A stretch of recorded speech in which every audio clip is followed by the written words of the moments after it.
आप कौन हैं ये डिफाइन तब करेगा कि आप किन लोगों के बीच में रहते हैं। आप किन लोगों के बीच में रहते हैं वो डिफाइन करेगा आप क्या हो। नहीं तो लोग अंदाजा ही लगाते रहेंगे, ये ऐसा है, ये वैसा है। ये वो कहते हैं ना, you are the average of 5 people you spend the most time with.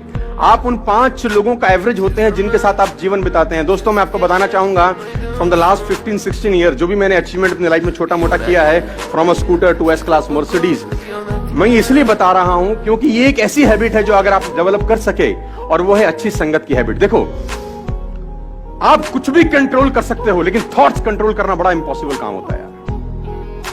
कौन आदमी आपके कान में आके क्या बोल देगा, उससे आप कितना बर्बाद हो सकते हो, इसकी कल्पना आप कभी नहीं कर पाओगे। खाने में इलाज का जहर, खाने में अगर कोई जहर मिला दे ना, उसका इलाज होता है, लेकिन कान में कोई जहर मिला दे दोस्त, उसका इलाज कभी नहीं हो सकता। तो आपको जो दूसरा हैबिट डेवलप करना है एज एंटरप्रेन्योर और एज अ ह्यूमन बीइंग, और कुछ भी आप समझिए, वो है कि आपके आसपास का जो सर्कल होना चाहिए, जो संगत होनी चाहिए ना, वो शानदार लोगों की होनी चाहिए। और अगर शानदार लोग नहीं मिल रहे तो बेटर है कि आप अकेले रहिए।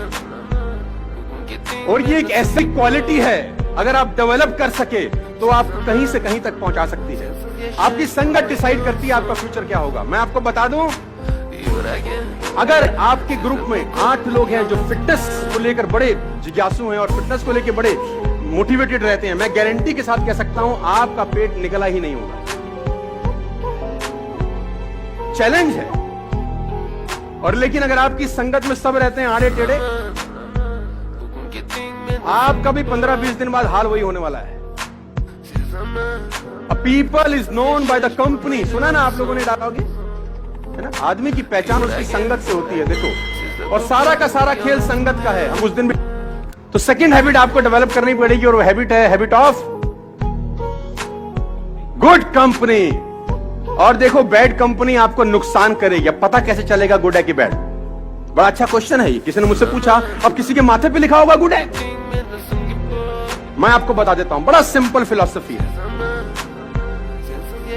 जिन लोगों के बीच में बैठ के, जिन लोगों के बीच में बैठ के आपको बड़े ड्रीम्स, बड़े विजन्स और रात को नींद ना आने वाली कहानियां बनती हैं, वो कंपनी आपके लिए परफेक्ट है। जिन लोगों के बीच में आप अनकंफर्टेबल रहते हैं, जिन लोगों के बीच में आप अनकंफर्टेबल रहते हैं, वो कंपनी आपके लिए परफेक्ट है। जिन लोगों के बीच में आप कंफर्टेबल हैं, वो कंपनी आपके लिए परफेक्ट नहीं है, क्योंकि आगे बढ़ने के लिए आपको अनकंफर्टेबल जोन में जाना ही होगा। उस जोन में कभी मत रहिए जहां आप कंफर्टेबल हैं, क्योंकि सफलता और कंफर्टेबिलिटी का आपस में कोई मिलान नहीं है। सफल वही व्यक्ति होगा जो जिंदगी में अनकंफर्टेबल रहा है। You are the average of 5 people you spend the most time with, number 1। Number 2, कभी भी अपनी लाइफ में अंदर आप एंटरप्रेन्योर हैं, आप धंधा करेंगे, आपके कंपटीशन में भी बतेरे सारे लोग आएंगे।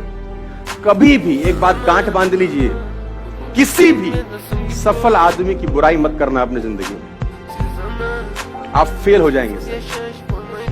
मैं आपको अपना एक्सपीरियंस बता रहा हूं फ्रॉम द लास्ट 15-16 ईयर। कभी भी सफल आदमी की बुराई मत करना, क्योंकि आप बुराई सफल आदमी की नहीं कर रहे होते, उसकी सफलता की कर रहे होते हैं। हेलो, आप बुराई किसकी कर रहे होते हैं? सफलता की। और सफलता सुन रही होती कि मुझे बजा रहा है ये,